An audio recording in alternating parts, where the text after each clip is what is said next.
Muy buenas tardes, ¿cómo estamos? Bienvenidos a CADEX, a este CADEX especial, ¿no? Que intenta hacer un balance de 20 años de descentralización a nivel regional, ¿no? Esta sesión va a constar de 3 presentaciones. Empezaremos por Karina Olivas, seguiremos con Eduard Palacios y terminaremos con Paulo Vilca. Cada panelista pues contará con cerca de 10 minutos de intervención y luego tendremos aproximadamente unos 20 minutos de preguntas para que se inicie un diálogo abierto entre los panelistas y en el que todos ustedes podrán presentar sus preguntas a través de un icono que tienen allí de Q&A. Y eso es todo.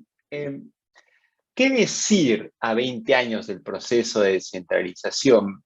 Hay que decir, en primer lugar, que el proceso ha enfrentado en los últimos años un freno, ¿no? Ha habido un congelamiento en general del tema en la agenda pública, pocos políticos, pocas personas ponen a la descentralización dentro del debate público y dentro de la agenda pública.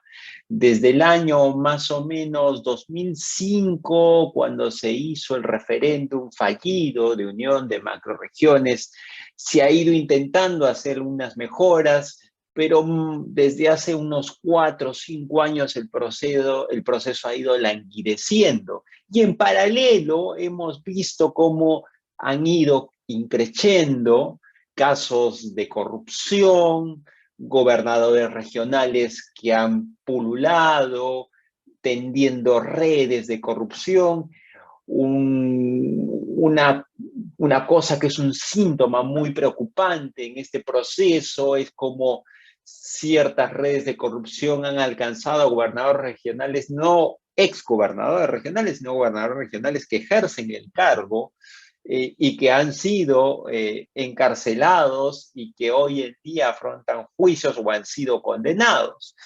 Entonces, en el balance, cuando uno trata de ver lo que ha ocurrido en los últimos años, cabe mucho el escepticismo y el abandono. Escepticismo porque creo yo que después de muchos años estamos entrando a un punto de congelamiento donde en la agenda pública este tema ya ha dejado de ser relevante. Incluso en las mismas comisiones de descentralización que antes eran muy disputadas en el Congreso de la República, hoy el tema no se agita de la manera que debería agitarse. Y a portas de unas nuevas elecciones regionales y municipales, es el momento de tomarle un pulso a todo aquello que ha sido este proceso, podríamos decir, en algún sentido fallido, en algún sentido truncado, en otro sentido ensombrecido por estos casos de corrupción que han plagado a muchos gobiernos regionales. Y creo que ese es el gran objetivo de estas presentaciones que vamos a escuchar a continuación. Vamos a escuchar presentaciones de orden técnico, pero también presentaciones de orden político, que yo les invito a reflexionar. Creo que una de las cosas que más me cuesta a mí cuando uno ve y analiza la realidad es cuánto a veces nuestro país, por esa vorágine centralista, deja de debatir estos asuntos de una manera seria y con un alcance que pueda llamar la atención de la opinión pública. Bueno, sin más preámbulos, voy a dejar en el uso de la palabra a Karina Olivas. Ella es oficial senior de operaciones del Banco Mundial. Bienvenida, Karina. Muchas gracias, Gonzalo. Muchas gracias a IPAE por organizar esta reunión y también a todos los que se han logrado conectar. Voy a compartir en este momento la presentación.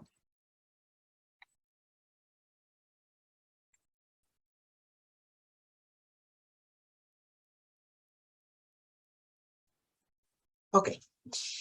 Entonces, quisiera empezar esta discusión pensando un poco para qué se hace el proceso de descentralización en los países, ¿no?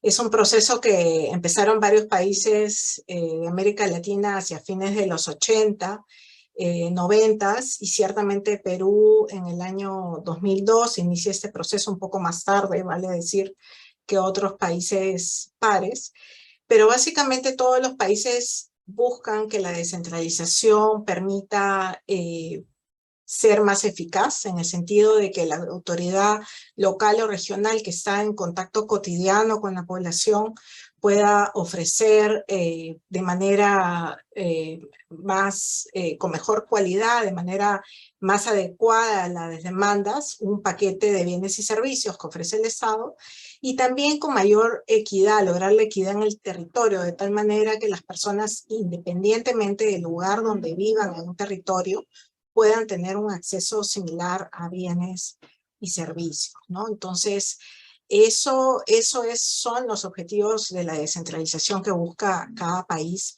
Y si uno se centra en estos objetivos, uno puede evaluar y ver que en el contexto peruano, el sistema de descentralización actual en realidad no tiene estos elementos, ¿no? No tiene elementos que permitan que la descentralización logre los dos objetivos para los cuales ha sido prevista, ¿no? Existen traslape de funciones entre los 3 niveles de gobierno, no hay claridad en varias de las funciones donde termina la función de un gobernador regional y donde empieza la de un alcalde provincial o un alcalde distrital en varios temas. Hay una baja autonomía, como vamos a ver, se ha descentralizado significativamente el gasto, pero hay una baja autonomía de decisiones a todo nivel, tanto a nivel regional como local. Existen transferencias discrecionales cuando idealmente las transferencias más transparentes, más predecibles son por fórmula. Existen fórmulas para cierto tipo de transferencias, pero no para todas, y hay mucha discrecionalidad en el gasto. Y por lo tanto también hay elevadas desigualdades en los ingresos locales, de la manera como se distribuye también algunas transferencias, como las que provienen de recursos extractivos vía canon, exacerban de alguna manera las desigualdades entre distritos. Y también existen muchos ingresos preasignados a los gobiernos regionales y locales, es decir, no necesariamente los ingresos tienen fuente propia a nivel regional y local que permitan financiar los bienes y servicios que tienen que proveer, ¿no? Todo esto configura en una provisión deficiente y desigual de servicios, y lo que tenemos en general podemos ver que son ciudadanos insatisfechos porque no tienen una calidad y un acceso adecuado a bienes y servicios en todo el territorio, ¿no? ¿Qué es lo que debería tener más bien, o en contraposición, un sistema de descentralización eficiente? Más bien son básicamente 5 componentes: transparencia y claridad entre los niveles de gobierno, cierto nivel de autonomía para tomar decisiones a nivel local y regional en las materias de su competencia, previsibilidad, que pueda predecir cuántos son los ingresos que voy a recibir, cuáles son las fuentes, cuáles son los gastos que tengo que cubrir, una apropiación de los beneficios, es decir, que a nivel subnacional uno sienta que los beneficios que ocurren en la población de su distrito o su región son como consecuencia de los buenos actos, las buenas políticas que se implementan también a nivel regional y local, y lograr reduciendo la inequidad que pueda haber entre los territorios. Si hacemos un balance, digamos, de lo que ha ocurrido en los últimos años, podemos ver que definitivamente la descentralización todavía nos deja un sabor que falta mucho por hacer. Y como mencionaba Gonzalo, lo que podría preocupar un poco es que si uno ve estas noticias de servicios inadecuados, obras incompletas, conflictividad social, al mismo tiempo uno ve que la descentralización ha perdido espacio en la agenda pública, ¿no? De hecho, las últimas reformas de descentralización en el país se han dado alrededor de hace 5 o 7 años. Entonces, Este contexto ocurre junto con una falta de protagonismo de las reformas de descentralización que debería estarse conversando en este momento, ya 20 años después de las primeras leyes de descentralización, ve que esto no está en el debate público, ¿no?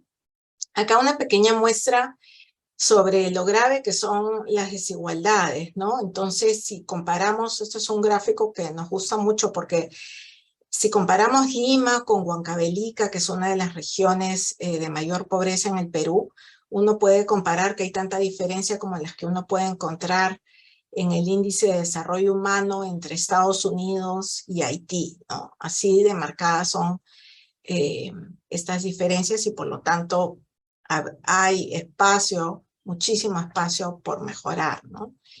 Si hablamos del tema de la asignación de responsabilidades de gasto, vemos que hay mucho traslape entre los 3 niveles de gobierno y aquellas funciones que están exclusivas a nivel local tampoco están totalmente financiadas en todos los distritos, ¿no? Es decir, las municipalidades no necesariamente tendrían los recursos para cubrir las funciones de gestión de residuos sólidos, por ejemplo, saneamiento y agua potable de sus localidades.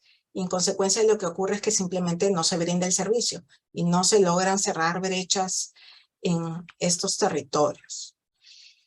También existe mucho espacio para mejorar la asignación presupuestal y el gasto entre niveles de gobierno.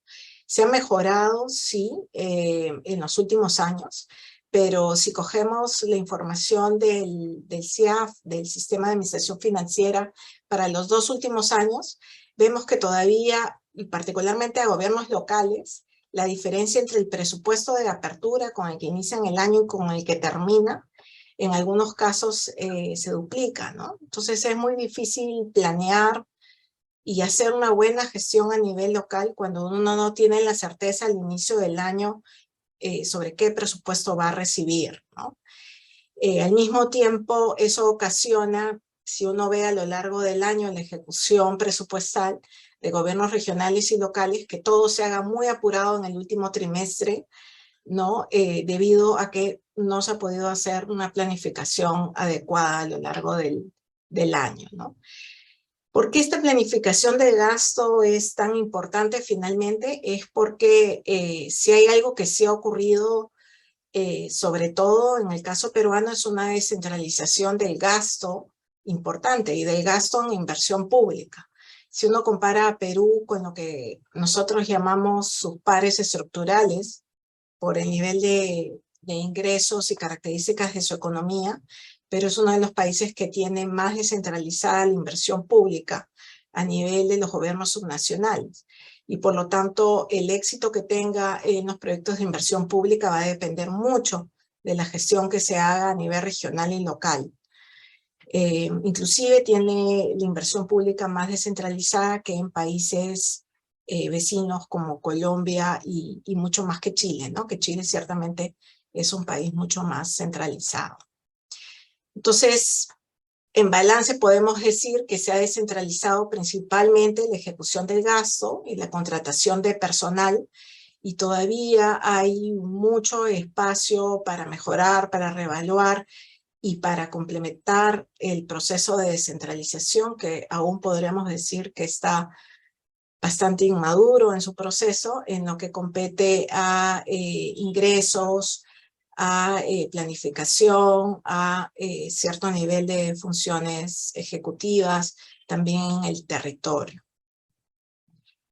La idea es poder poner en el debate nuevamente el tema de descentralización a partir de 4 componentes principales, como lo vemos nosotros. Y lo primero es delimitar las funciones de gasto, ¿no? Digamos, si hablamos prácticamente de cualquier sector, en los 3 niveles se hace lo mismo, ¿no? Se construyen colegios o se hacen obras de agua y saneamiento. Digamos, no hay una delimitación claramente sobre quién tiene la rectoría, quién tiene la responsabilidad, quién tiene a cargo la ejecución, la supervisión, ¿no? Si no está claro cuál es el resultado para los ciudadanos tampoco pueden ejercer una rendición de cuentas adecuada, ¿no? Finalmente no le queda claro al ciudadano si es una responsabilidad del gobierno central, del gobernador de su región o del alcalde, ¿no? Entonces, por eso es tan importante que quede claro cuál es la función de gasto y el entregable, digamos, por llamarlo así, que necesita recibir el ciudadano de su respectiva autoridad, ¿no? Lo segundo es reducir la discrecionalidad del gasto y la falta de predictibilidad. Estos gráficos que muestran cómo va cambiando significativamente el presupuesto que reciben las regiones y producto de qué ocurren esos cambios, ¿no? Si son nuevos proyectos, cómo se decide que en determinadas zonas geográficas se haga un proyecto u otro. Esto tiene que ver con eliminar las discrecionalidades del gasto y que sea poco predecible. Y en tercer lugar, también se requiere redefinir el sistema de ingresos de los gobiernos regionales. Los gobiernos regionales prácticamente no tienen ningún ingreso, más allá de tasas puntuales, y por lo tanto es un nivel intermedio de gobierno, pero bastante débil, ¿no? Al no tener un sistema de ingresos propio y ser susceptible de lo que acabamos de mencionar, de estos cambios en discrecionalidades del gasto, ¿no? Y finalmente, reformar el Fondo de Compensación Municipal. Hay municipalidades que reciben este fondo porque entendemos es una asignación que se da por derecho, digamos, a todas las municipalidades, pero que ciertamente no necesitarían recibir porque tienen muchos recursos propios y están en las grandes ciudades frente a otros que reciben muy poco y no tienen cómo financiar funciones básicas a nivel local. Y repensar también el uso del CAN. Muchas gracias.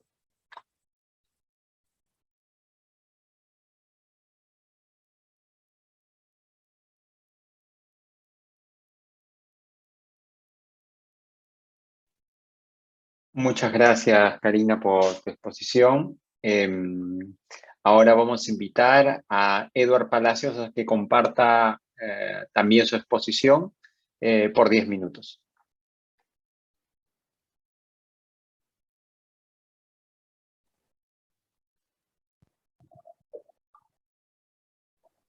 Bien.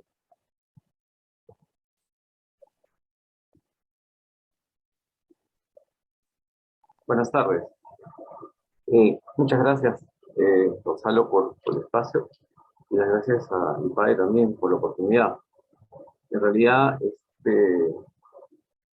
este tema es uno que es primordial para lo que es el desarrollo del país y lo importante para todas las familias, sobre todo del Perú profundo. Son 20 años de descentralización y en realidad creo que si hacemos una evaluación y le ponemos una nota, salimos jalados, ¿no? Como Perú. Pero para ello yo también quisiera hacer una pequeña reseña, ¿no? De cómo es que se da este tema de descentralización. Y para ello tenemos pues que irnos justamente al gobierno de Alan García, donde se propuso el tema de regionalización, ¿no? Este tema que se trataba de juntar 12 regiones que tengan una afinidad entre ellas y que estén pues representadas por la población a través de diputados regionales, delegados regionales que representaban colegios profesionales, universidades y todo esto. Pero esto pues terminó truncado, no tuvo un buen fin. Y luego apareció pues el tema de Alejandro Toledo, ¿no? El 28 de julio de 2002, cuando anuncia pues la descentralización como una política de Estado. Pero antes de esto, nosotros tenemos que decir que en realidad descentralización no solamente fue anunciado por Toledo. Este tema se viene hablando desde 1873 con Manuel Prado, quien hablaba sobre la descentralización civilista en el país, ¿no? De las 12 constituciones que tenemos en el país, que hemos tenido, 8 de ellas hablan sobre descentralización, ¿no? Como una política de Estado, pero que en realidad pues vemos que es solamente un saludo a la bandera, porque no da los resultados que todos esperaríamos que debiera hacer. Y en realidad la descentralización sí podría ser la solución para tener un país desarrollado integralmente, con calidad de vida para la mayor cantidad de familias pues, que lo habitan. Luego de ello, tendríamos ¿qué se ha avanzado en descentralización? ¿No? Las transferencias económicas al gobierno regional, ¿no? Prácticamente los han convertido en unidades ejecutoras, ¿no? Porque en realidad no solamente descentralizar significa darles dinero, sino que también la capacidad de poder atender hasta legislativamente a las necesidades de sus poblaciones. Pero esto no se ha dado. Y esto nos genera un fenómeno que es el debilitamiento de los partidos políticos tradicionales en nuestro país.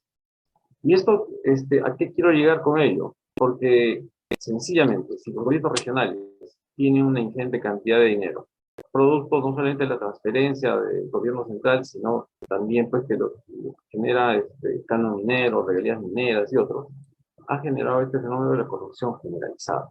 Esta corrupción en la que pues están incluidos también el sector privado y el sector público, pero que lamentablemente se ha enquistado en nuestro sistema político, ¿no? Ahora vemos que hay más movimientos regionales en el país y un debilitamiento de estos partidos políticos. Cuando habían partidos políticos, había una elección interna y sacaban a su mejor representante para que pueda postular a un cargo político. Ahora solamente necesitan que haya una persona con mucho dinero que de su movimiento regional aspire a un sillón regional o municipal, y lo ven esto pues como una forma de inversión para poder recuperar y cuantificar más todavía el capital que han podido invertir. Y a esto, la necesidad de las empresas privadas de poder contratar con el Estado, pues tienen que entrar a temas de corrupción generalizada. 99% de las regiones no priorizan la educación como la mejor inversión, sabiendo que la educación es la base del desarrollo de un país. Pero en realidad ahora vemos pues, que más se priorizan temas de fierro y cemento, y no se siembra la semilla en los seres humanos que podrían tener la capacidad de transformar nuestro país y poder cambiarlo definitivamente.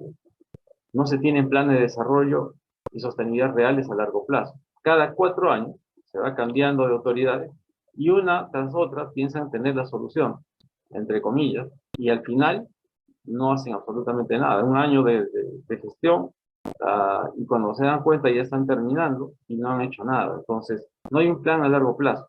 Y esto se podría dar siempre y cuando los partidos políticos en el país pues tomen la relevancia y la fuerza que se requiere. Porque esto necesita una transformación, no se da pues en 4 años. Se requieren 10, 15, 20 años. Y ese es un proceso que deberíamos seguir todos. Y por ello, tenemos este mapa, que la fuente es el Ministerio Público, donde no hay una sola región que no tenga un gobernador que esté actualmente investigado. La región Loreto, Pasco y la de Apurímac son las que lideran en cantidad de procesos de investigación por temas de corrupción. Y esta es la muestra de lo que justamente, o es el resultado de lo que yo venía diciendo, ¿no? El problema es quiénes entran a gobernar. Y este cuello de botella llamado gobiernos subnacionales son los que tenemos que salvar. Si queremos hablar de una descentralización real, necesitamos cuadros técnicos que se empoderen de las regiones. Por ello es la importancia de saber elegir a una persona que tenga al menos un conocimiento básico de lo que es gestión pública y tenga la capacidad de formar un equipo que atienda las necesidades sociales de su región y pueda generar desarrollo sostenible. ¿Qué faltó? ¿Qué faltó en el proceso de descentralización? Pienso que la clase política, ¿no?, debía entender que la descentralización es necesaria para un país, pero lamentablemente no quieren soltar el poder. Se da un discurso, pero no se acompaña con las acciones. Por ello es que esta transferencia de capacidades, por ejemplo, que tendría que haber en las regiones para poder aprovechar las oportunidades que se brindan, no se da. Sencillamente los cargos políticos o los cargos técnicos son ocupados por una deuda política que se tiene durante la campaña. Y ya sabemos cómo termina esto, ¿no? faltó una implementación de un plan comunicacional a todo nivel, ¿no? Que se asegure que el mensaje llegue a cada uno, porque la solución no solamente está en que las autoridades y su equipo técnico empiecen a hacer políticas de desarrollo. Si no hay el compromiso y la participación del sector privado, de la sociedad civil, de la academia, pues estamos yendo a la deriva. Y lamentablemente, casi todas las autoridades vienen de espaldas a la población. Incluso el presupuesto participativo, que es donde debería priorizarse las obras, lamentablemente solamente es un saludo a la bandera, porque la autoridad que entra hace lo que le parece que debe hacer en su beneficio, y más no en la de la población. Establecer un proceso y asegurar la coordinación entre niveles de gobierno. Y ese es un problema de siempre, ¿no? No solamente no conversan el Estado peruano con los gobiernos regionales y los gobiernos regionales con los provinciales o distritales, sino que cada uno anda aisladamente. No hay una línea transversal en donde ellos puedan conversar sobre una política de desarrollo alineado a todos los estamentos del Estado. Entonces, vemos que esto es un traspiés que no nos permite seguir avanzando y seguir caminando. ¿Cómo aportaría el sector privado? La corrupción es una amenaza real para un proceso de descentralización. Lamentablemente, como les decía, el sector privado necesita contratar, necesita vender sus servicios, y el Estado, bueno, pone su tarifa pues para poder hacer que una empresa acceda a la ejecución de una obra. Y para ello, hemos identificado que la beta de la corrupción definitivamente está en temas de adquisiciones y de ejecución de obras. No solamente es eso, pero es la gran parte de donde se va el tema de corrupción.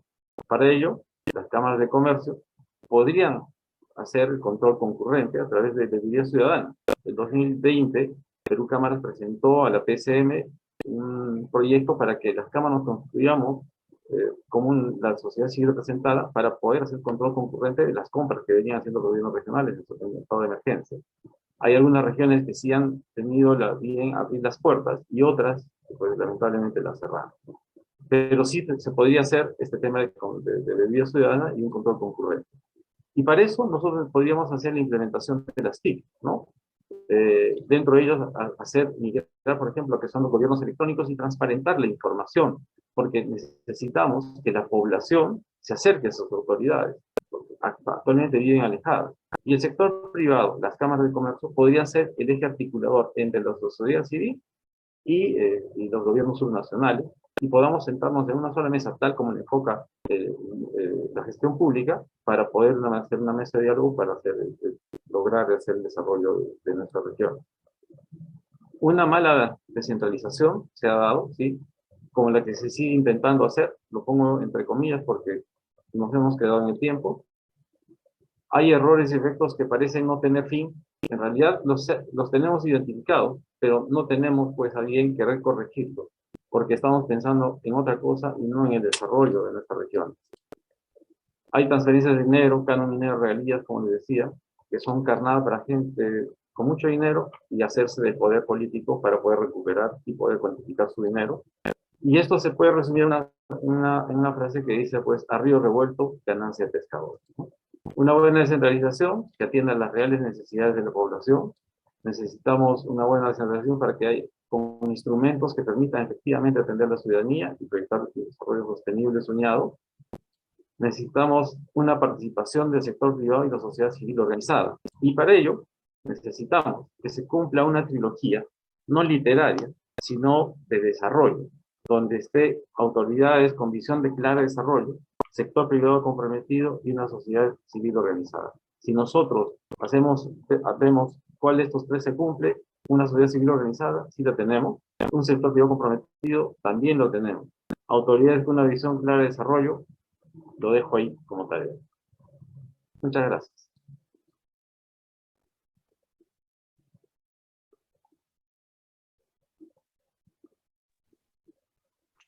Muchas gracias, Eduardo. Ahora pasamos a la exposición de Paulo Vilca, quien tendrá el uso de la palabra también por 10 minutos. Sí, muy buenas tardes.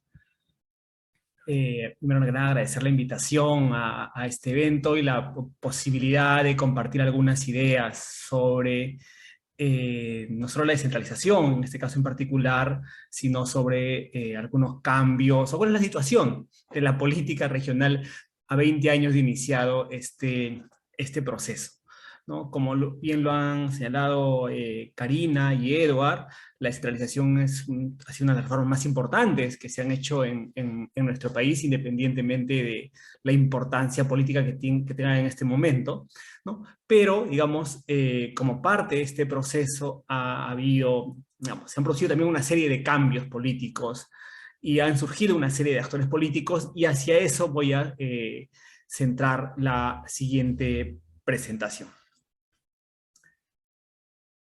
En principio, cuando estamos hablando de gobiernos subnacionales, nos estamos refiriendo a una gran cantidad de instancias, ¿no? 25 gobiernos regionales, 196 alcaldes provinciales y casi 1.700 alcaldes distritales. Como aparece en este gráfico, podemos observar que desde el año 2002, en que inició este proceso, el número de municipalidades distritales ha ido aumentando, ¿no? Y por tanto, digamos, en 20 años estamos hablando de casi 60 nuevas municipalidades de nivel distrital y un par más de municipalidades a nivel provincial, lo que habla pues de una gran cantidad de espacios locales y regionales en los que se hace política y en los que intervienen una serie de actores, ¿no? Pero vamos a centrarnos ahora básicamente en el ámbito regional. Cuando uno observa quiénes han sido los actores que se han encargado de dirigir las regiones por el tipo de organización al cual representan, puedo observar que cuando se inicia este proceso en el año 2002, la mayoría pertenecía a partidos políticos, a los partidos políticos nacionales, ¿no? 18 de los gobiernos regionales fueron ganados por candidatos de partidos y solamente 7 de los movimientos regionales. Sin embargo, desde ese momento a la fecha, a lo que asistimos es no solamente a una preponderancia de los movimientos regionales y por tanto de los políticos regionales, los políticos de cada departamento, sino se muestra algo que ya también ha señalado Edward, ¿no? Que es la extrema debilidad que tienen los partidos políticos para hacer política, valga la redundancia, en este tipo de ámbitos. En el último proceso electoral del año 2018, ¿no? Cuando uno ve el mapa político de los resultados, observa que, para empezar, postularon en ese momento 22 partidos políticos, perdón, y 94 movimientos regionales. Y los ganadores fueron, digamos, en 15 regiones, los movimientos regionales. No solamente en 10 ganaron los partidos políticos, y de estos, el que tuvo mayor éxito en ese momento fue Alianza para el Progreso, con 4 movimientos regionales, ¿no? En La Libertad, en Paz, Ucayali y Madre de Dios. Luego, Acción Popular, que tuvo 3 gobernadores en Cusco, Huánuco, Cajamarca, y otras agrupaciones como Restauración Nacional, Podemos Perú y Somos Perú tuvieron un candidato, ¿no? Un gobernador de sus filas. En todo el resto del país ganaron los movimientos regionales. Y cuando vemos lo que, digamos, ha pasado con estas autoridades, en principio, digamos, han sido y son autoridades que son elegidas con porcentajes mínimo de votos, ¿no? De los 25 gobiernos regionales, en el año 2018, en 15 los resultados se definieron en una segunda vuelta, porque ningún candidato logró alcanzar el 30% de los votos. Es más, han habido candidatos que pasaron a la segunda vuelta con porcentajes que iban del 11, 14, 15%. Pero lo más, digamos, llamativo y grave en este caso, y se vincula con algunos temas que han señalado quienes me han precedido en el uso de la palabra, es que desde que ingresaron las nuevas gestiones regionales, se han producido una serie de cambios, ¿no? De los 25 gobernadores, solamente se encuentran en el cargo en este momento 15. Hay 10 autoridades que han sido vacadas del cargo, ¿no? Por tener sentencias o por haber sido, digamos, dictadas mandatos de prisión preventiva en su contra. E inclusive hay 2 regiones, ¿no? Puno y Arequipa, en las que ya no se encuentra en el cargo ni el gobernador ni el vicegobernador, ¿no? En el caso de Arequipa, hablamos de los, digamos, de Elmer Cáceres Llica, y bueno, el gobernador Walter Gutiérrez, que falleció, y la actual gobernadora es su hija, Kimberly Gutiérrez, y en el caso de Puno, con la vacancia primero de Walter Adubiri, y posteriormente del gobernador Luque Chaiña, que es reemplazado por un consejero regional, ¿no? Entonces, digamos, ahí observamos no solamente esta debilidad que tienen quienes asumen los cargos a nivel regional, lo cual redunda seguramente en la capacidad y en la legitimidad que tienen para dirigir sus regiones, sino también la inestabilidad producto de muchos casos de corrupción, porque el 75% de cambios que hubieron se deben a temas relativos a problemas con la justicia. ¿Qué es lo que pasa en el proceso electoral que se va a llevar a cabo este año, ¿no? Tenemos un menor número de partidos participando, 12 partidos, ¿no? Aunque inicialmente fueron 15 los que se inscribieron, y tenemos un número mayor de movimientos regionales a los que hubo el año 2018, ¿no? 101 movimientos regionales. En este mapa, que aparece a la derecha, se puede apreciar la mayor o menor presencia de partidos políticos y movimientos. Donde está el color más azul es porque hay una mayor cantidad de partidos políticos, y donde es más tenue el color es porque hay mayor cantidad de movimientos regionales. A simple vista, uno puede observar que es básicamente en la costa y en parte de la zona norte del país donde hay una mayor presencia de los partidos políticos, mientras en, digamos, el resto del país esta es mucho más tenue. Y hacia el sur, en regiones como Puno, por ejemplo, hay una alta preponderancia de movimientos regionales y no de partidos políticos. Independientemente de ello, cuando uno, digamos, revisa las trayectorias de los gobernadores, de los candidatos en este caso en particular, va a ver que no se trata tampoco de militantes o actores con una participación permanente en una organización política nacional. Otro elemento que también cabe resaltar es que existe una gran cantidad de movimientos y organizaciones políticas buscando llegar al gobierno regional.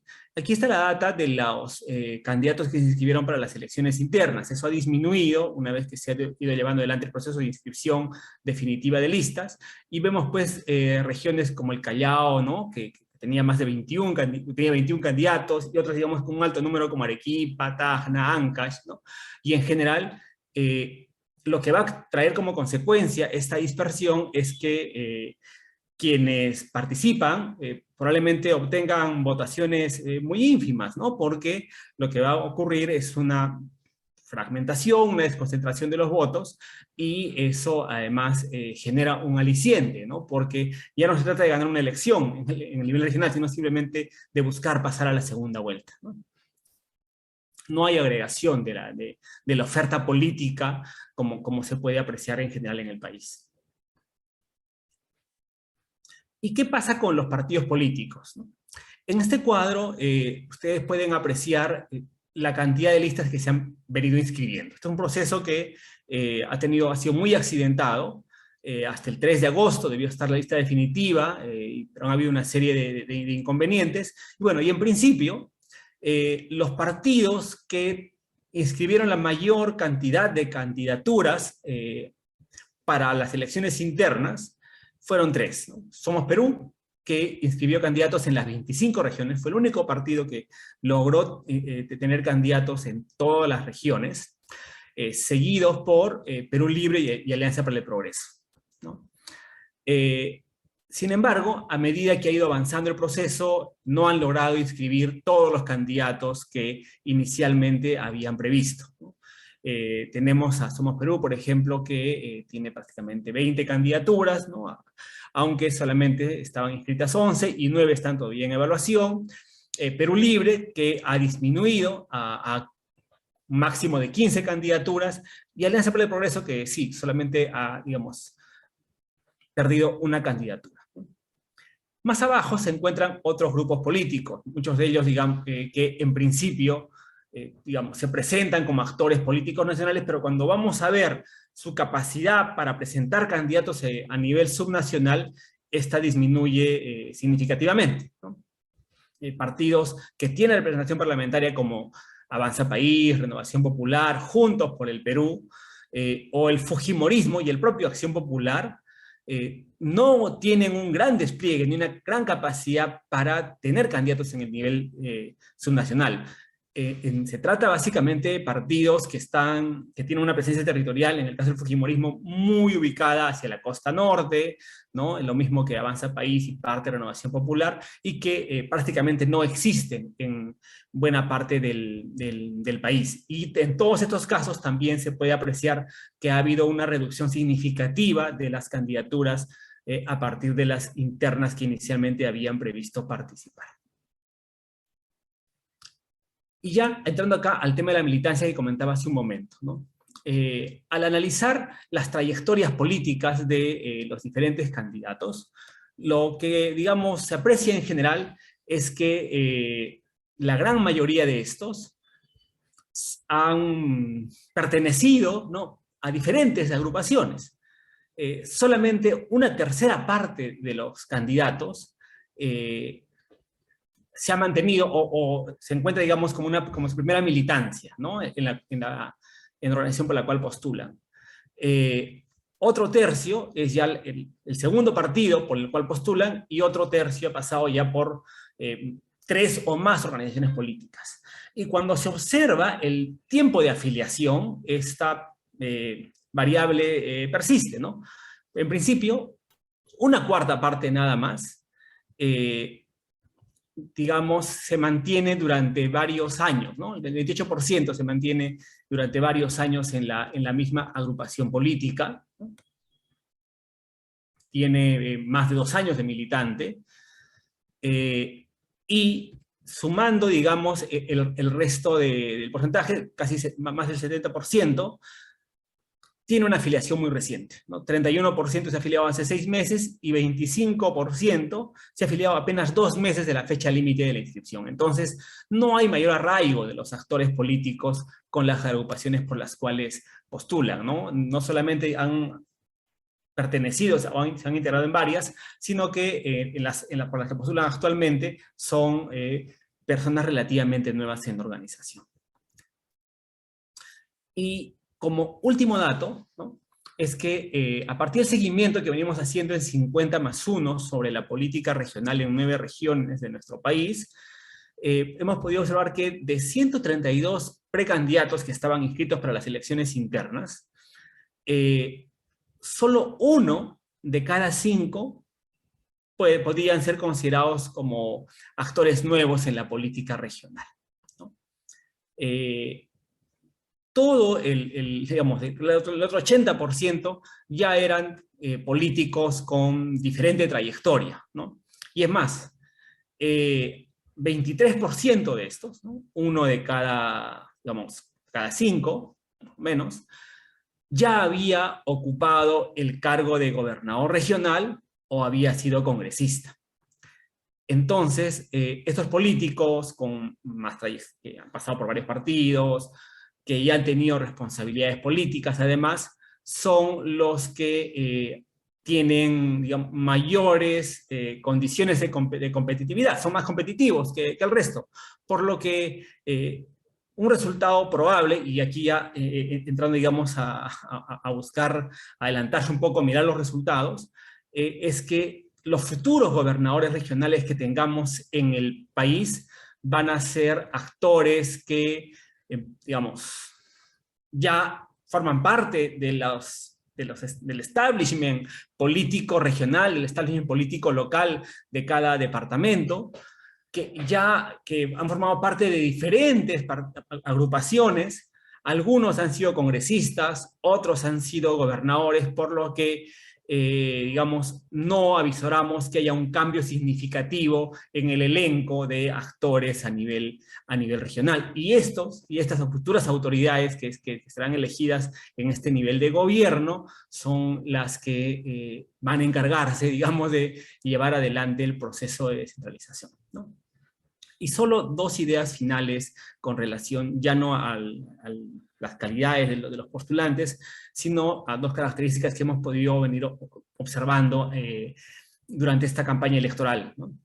La primera es que, a diferencia de lo que ocurre en el nivel nacional, las campañas subnacionales son campañas sin ideología, ¿no? Son campañas en las que candidatos de izquierda pueden postular por partidos o agrupaciones de derecha y viceversa, ¿no? No hay una variable de izquierda y derecha en la competencia electoral a nivel subnacional. Eso queda para la campaña nacional. Y lo segundo es que existen candidatos que cuentan con ingentes recursos para realizar sus campañas, ¿no? Hay, digamos, toda una dinámica de financiamiento de partidos y de movimientos regionales, de candidaturas regionales, que está muy alejada de la transparencia y que pues permite, digamos, no solo mantener una sospecha, ¿no?, sobre la fuente de donde provienen todos estos recursos para la campaña, sino cuáles han sido las condiciones, los condicionamientos que asumen los políticos que cuentan con todos estos recursos en caso de que sean elegidos como autoridades, ¿no? Creo que hay una campana de riesgo, ¿no?, importante en este tema, y que creo que explica también mucho los resultados y los comportamientos que vemos luego por parte de las autoridades regionales en nuestro país, ¿no? Lo dejo ahí.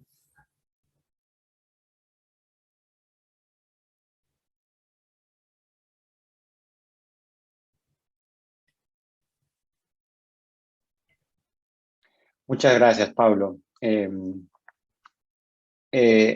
Ha sido, creo yo, una jornada en la que hemos podido darnos cuenta de algunas de las principales falencias del proceso de descentralización, y vamos a intentar hacer un pequeño diálogo en base a algunas premisas, ¿no? Quisiera poner en conocimiento, ¿no?, y tratar de dialogar sobre qué, a grandes rasgos, qué indicadores, qué medidas pueden darnos una pista de esta especie de congelamiento del proceso de descentralización. Tal vez la pregunta está más dirigida hacia Karina. No sé si podríamos tener en consideración esto para hacer un pequeño intercambio. Y luego, más allá de ese indicador, podríamos alimentar esa pregunta de, en base a esos indicadores que pueden ser preocupantes, ¿qué podríamos hacer para mejorarlos y desde qué lugar, ¿no? Gracias, Gonzalo. Bueno, entonces empiezo respondiendo un poco a la inquietud. Bueno, como toda reforma, digamos, importante, se requiere ir ajustando a través del tiempo, ¿no? Entonces, como comentábamos, esta ausencia de que no esté en la agenda y que no se haya ido avanzando gradualmente en este esquema. Por ejemplo, concretamente en lo que es descentralización fiscal, en varios casos ha habido comisiones, comisiones de trabajo que se han impulsado a nivel de gobierno nacional, para ver cómo se puede mejorar el esquema de ingresos fiscales a nivel regional y local, pero nunca se ha llegado a implementar la propuesta, ¿no? Entonces es un poco como que el esquema sigue congelado en el tiempo cuando fue concebido hace 20 años. Cuando la idea era que era un marco para irse fortaleciendo a través de los años, en la medida que los gobiernos regionales y locales también estuvieran con mejores capacidades, ¿no? por decisiones políticas lo que se ha ido descentralizando es el gasto, entonces sí tienen mucho más recursos, pero no se ha ido de la mano con un proceso de fortalecimiento de su nivel de autonomía, de sus capacidades, de las capacidades de decisión en el territorio, ¿no? Entonces hay como una desconexión ahí. Y bueno, cuando uno otorga muchos recursos sin haberse logrado un fortalecimiento de capacidades adecuado, también es un episodio para que, digamos, haya muchas posibilidades de corrupción, ¿no? Entonces, porque hay muchos recursos disponibles y pocas posibilidades de implementarlos de manera adecuada. Entonces, un poco para resumir, es que esta frase creo que cae mucho en esta discusión de que lo ilógico es esperar resultados distintos haciendo exactamente lo mismo, ¿no? Entonces, dadas las carencias que tiene el sistema, si se sigue repitiendo, podemos seguir haciendo pueden pasar otros 20 años más y sin reformas vamos a tener los mismos resultados que ahora el panel ha comentado también, ¿no? Y solo para terminar, de manera más coloquial, a mí me gusta mucho este símil, ¿no? Si los ingredientes son malos para preparar un plato, el plato nunca va a salir bien preparado, nunca nos va a saber bien, ¿no? Entonces es esta persistencia, digamos, en que no se hagan las reformas, no vamos a lograr tampoco tener buenos resultados. Gracias. No. Quisiera, a manera de reflexión, porque Paulo nos ha dejado pues unas láminas un poco preocupantes, ¿no? Por esta gran cantidad de movimientos regionales, ¿no? En principio, ¿no? Yo soy partidario de que deberían de existir los movimientos regionales y deberían de ser fortalecidos porque mejoran en un sentido la representación política, Paulo. Pero en general también hemos visto que se trata de redes que se van repitiendo, ¿no? Y una de las cuestiones que es elemental en este asunto es la reforma política, pero cuando se ha hecho algunas reformas políticas, creo que hemos pecado de centralismo al momento de hacerlas. ¿Tú qué crees qué ajustes podríamos hacerle, digamos, políticos a lo que existe para que mejore un poquito ese modelo, ¿no? Sí, Gonzalo. Antes de responder eso, tenía una reacción a la pregunta anterior, ¿no? Creo que este proceso electoral es también un proceso electoral sin descentralización. ¿A qué me refiero? A que en muchas de las plataformas y las propuestas que existen de los candidatos a gobiernos regionales, nadie habla de la reforma de la descentralización, ¿no? Nadie, o sea, todo el mundo se postula como gestores, ejecutores de obras, dirigentes frente al centralismo, etcétera, pero sin una propuesta de qué hacer con la descentralización, ¿no?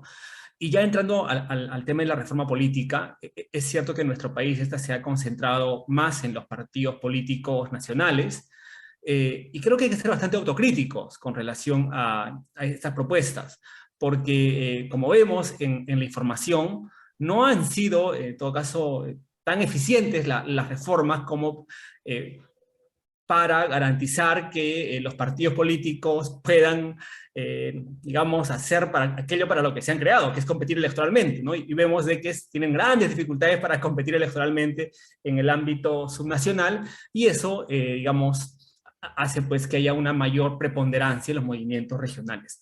Yo a este respecto plantearía dos ideas, ¿no? Una que trabajamos ya hace algunos años con un colega, con Mauricio Zabaleta, en el sentido de buscar, digamos, que la agregación política no se haga con esta lógica de abajo hacia arriba que existe actualmente, ¿no? Es decir, fortalecer los partidos políticos nacionales y que estos vayan pues llegando poco a poco hacia el territorio, sino al revés, ¿no? Buscar fortalecer la participación de las organizaciones políticas que también existen en el nivel subnacional y buscar que éstas trasciendan lo departamental, ¿no? Entonces, creo que se pueden generar incentivos para que haya una participación política, digamos, en el nivel nacional de actores políticos regionales, que no necesariamente pasen por el tamiz de organizaciones que están básicamente ubicadas en Lima. Eso hay que, digamos, decirlo con claridad, ¿no? Y que eventualmente, creo, podrían, digamos, construir una visión que vaya más allá del departamento. Porque ese es otro tema también grave, ¿no? Es que todos los actores políticos locales solamente piensan en el territorio que está dentro de su jurisdicción. No hay visiones que hablen de un sur, de un norte, ¿no? De un oriente, ¿no? Sino solamente hablo de Moquegua, hablo de Puno, hablo de Apurímac, de Lambayeque, etcétera, ¿no? Y creo que ese es un asunto sobre el cual se debería trabajar. Muchas gracias, Paulo. Quizás lo que nos está faltando para cerrar un poco esta discusión es cómo articulado, porque en el fondo el fin de la descentralización no es un fin en sí mismo, ¿no? No se trata de descentralizar el país porque simplemente hay que mandar un mensaje político, sino que, bueno, algunos diríamos que también hay que mandar un mensaje político, pero coincido que la descentralización tendría que impulsar un desarrollo económico, social, regional. Y eso en el Perú no existe. Entonces, mi pregunta para Edward sería, efectivamente, la descentralización parece como que está hecha de una camisa de fuerza que impide a las dinámicas regionales, económicas por lo menos, manifestarse de una manera libre, y que puedan tener, pues, desarrollar todas sus potencialidades, ¿no? No sé qué piensas de esto, Eduardo. Sí, en realidad el tema de descentralización es un tema muy complicado. Lo que decía Pablo es, por ejemplo, que hay un distanciamiento en nuestro país. Nuestro país, que es tan rico, es pluricultural, multirracial, y en un momento en Arequipa, yo sostenía la tesis de que al norteño tienes que preguntarle 2 veces de dónde es. ¿Dónde eres? Del norte, pero ¿qué parte del norte eres tú? ¿No? Trujillo, del norte chico para arriba son norteños. En el sur, nadie dice yo soy sureño. Nadie, ¿no? ¿Eres de Juliaca? Sí, de Puno, no, Puno por un lado, Juliaca por otro lado, ¿no? Con todo cariño para los hermanos de Puno y Juliaca. Pero eso sucede en todas partes del sur del Perú, no hay una unidad. Entonces, si no tenemos, por ejemplo, una identidad en el país, norteña, sureña, identidad país, pocas cosas podemos construir. Y en realidad, tiene razón también al decir que nadie en su campaña política habla de descentralización. Estamos viviendo ajeno a una política de Estado que nos permitiría ayudar a todas las familias de los rincones más profundos de nuestro país. Y en realidad no se está tocando el tema. Y en realidad son 2 cosas que se tienen yo lo enfoco en dos cosas. Uno, que tenemos un gobierno central que en su agenda tampoco está la descentralización porque no quieren soltar el poder. Y lo otro que creo que es peor, los gobiernos subnacionales, que no solamente no quieren, sino que no entienden y no tienen la capacidad de lograr una real descentralización, de administrar los fondos que se tienen y atender las necesidades de la población. Entonces, si sumamos todas estas variables, vemos que la cuesta es mucho más difícil de subir. Y yo creo que todo esto se tiene que atacar y se tiene que modificar al tema de educación. La educación es fundamental si queremos empezar a hacer cambios en nuestro país. Una vez a un niño le escuché decir, ¿no? ¿Qué quieres ser tú en la vida? Quiero ser rico. ¿Y a qué te vas a dedicar? Voy a ser político. Entonces, ese concepto que se tiene de llegar al poder para para hacerse dinero, se tiene que cambiar, porque hacer política significa servir a la población, servir sus necesidades. Y eso no se está entendiendo digamos, en estos 20 últimos años, donde se ha puesto como política de Estado la descentralización, que sería un instrumento súper importante para que el país pueda cambiar. Pero para esto tenemos que cambiar absolutamente todo. Si queremos que cambie el Perú, tiene que haber un cambio de conciencias generalizado y empezar a apuntar a ese norte que todos estamos buscando. Bueno, yo quiero agradecerles por la participación. Voy a cerrar con algunas ideas. Creo que me queda claro que a nivel de balance, la descentralización, aquel momento que intentó impulsar en un primer momento Alejandro Toledo con retomar esta reforma, fue perdiendo fuerza. Creo que, como bien lo expuso Karina, digamos que tenemos varios cuellos de botella en este momento que hay que resolver técnicamente, que requiere esto no solo técnicamente, sino voluntad política.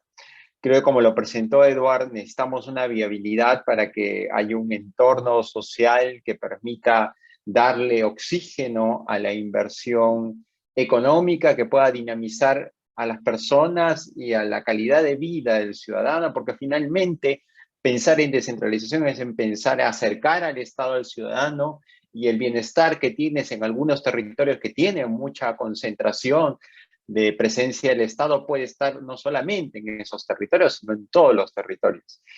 Y también me quedo con muchas ideas de la presentación de Pablo, aunque me dejó muy preocupado la presentación de Pablo, porque evidentemente creo que es muy importante darnos cuenta de la gravedad que hay en no poner este tema dentro de la agenda pública, porque estamos dejando que los actores políticos regionales eh, que no son novatos, como lo ha demostrado Pablo en su presentación, que son actores políticos que están dando vueltas, ¿no? Protagonizando, salen de los municipios, se meten al gobierno regional, pasan a ser congresistas, evitan la ley de la reelección, ¿sí? De impedir la reelección al gobierno regional o municipal, y la evitan sacándole la vuelta a esa norma.